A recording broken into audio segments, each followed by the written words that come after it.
پورے جنگل میں یہ بات تو آگ کی طرح پھیل گئی کہ کوکو نے چیل کو ایک آنکھ سے اندھی کر دیا۔ ندی پہ کوا، کبوتر اور کبوتر کی پتنی چڑیا اور اس کے بیٹے کے پاس آتے ہیں۔ چڑیا، ہمیں تو وشواس نہیں ہو رہا کہ کوکو نے اس چیل کو سچ میں اندھی کر دیا ہے۔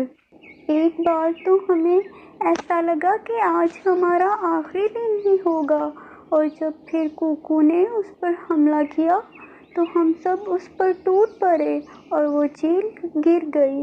کوکو بہت بہادر بچہ ہے۔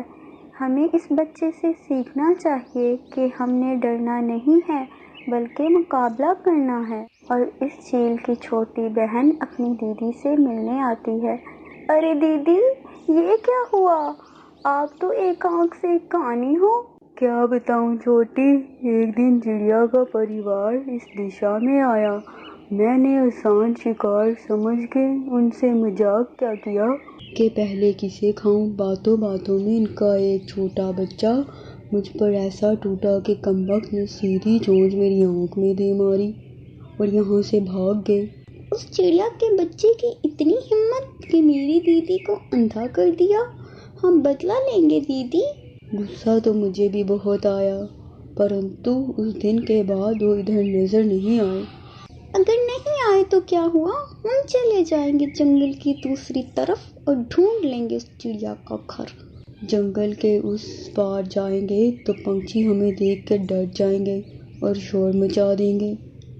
جو ہوگا دیکھا جائے گا، میں اپنی دیدی کی آنکھ کا بدلہ ضرور لوں گی۔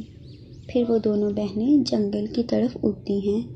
جو بھی پنچھی چیلوں کو آتے دیکھتا ترنت وہاں سے بھاگ جاتا۔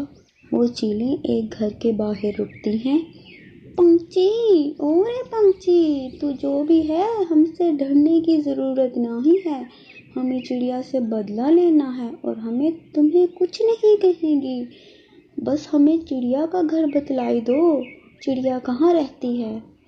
وہ چیلیں کب یہ جانتی تھیں کہ وہ جس گھر کے باہر کھڑی ہیں وہی چڑیا کا ہے۔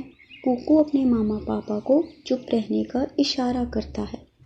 میں کبوتر ہوں چیل جی، اور ماما چڑیا پہاڑوں کے اس پار رہتی ہے۔ آپ وہاں جا کے انتظار کرو، میں اسے ساتھ لے آؤں گا۔ اور اس کے بیٹے کو بھی لے آنا۔ بدلے میں کبوتر جی، ہم چیلوں کی دوستی آپ سے پکی، اور کھانے کا پھل بھی دوں گی میں اپنے کبوتر دوست کو۔ پھر وہ چیلیں پہاڑوں کی طرف چلی جاتی ہیں۔ کوکو بیٹا، آپ یہاں گھونسلے میں چھپ جاؤ۔ اگر چیلوں کو پتہ چل گیا کہ یہی گھر ہمارا ہے تو وہ ہم سے بدلہ لینے آ جائیں گے۔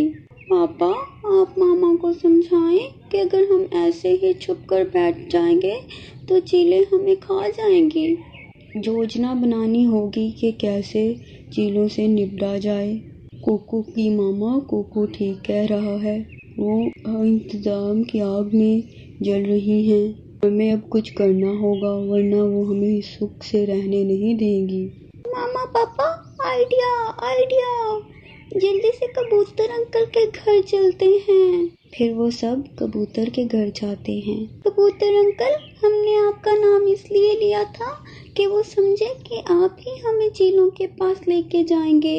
کوکو بیٹا، آپ نے بہت ہی بدھی سے کام لیا۔ اب ہم سب مل کے چیلوں کو ایسا سبق سکھائیں گے کہ وہ ہمیشہ یاد رکھیں گی۔ اور سب چیلوں کی طرف جاتے ہیں۔ چیل دیدی، تھوڑا انتظار کرو، چڑیا اپنے بیٹے کو ساتھ لے کے آتی ہی ہوگی، میں نے اسے یہیں بلایا ہے۔ اور یہ مٹھائی کیسی ہے؟ یہ مٹھائی تو میں اپنی پتنی کے لیے لے کے جا رہا تھا، آپ بھی کھا لیں، بہت سوادش ہے۔ پھر تو ہم بھی تھوڑی تھوڑی کھائیں گے اور بعد میں اس چڑیا کے بچے کو بھی مار کے کھا جائیں گے۔ اور پھر وہ دونوں بہنیں مل کر مٹھائی کھاتی ہیں اور کھاتے ہی گر کے مر جاتی ہیں، کیونکہ کوکو نے اس میں زہر ڈالا ہوتا ہے جو مٹھائی اس نے کبوتر انکل کو دی تھی۔ پھر سب پنچھی پیڑوں کے پیچھے سے باہر آ جاتے ہیں۔ آج ان سب کی جیت تھی اور وہ سب بہت خوش تھے، کیونکہ اب وہ بے خوف ہو کر جنگل میں گھومے پھریں گے اور جنگل کے اس پار بھی جا سکیں گے۔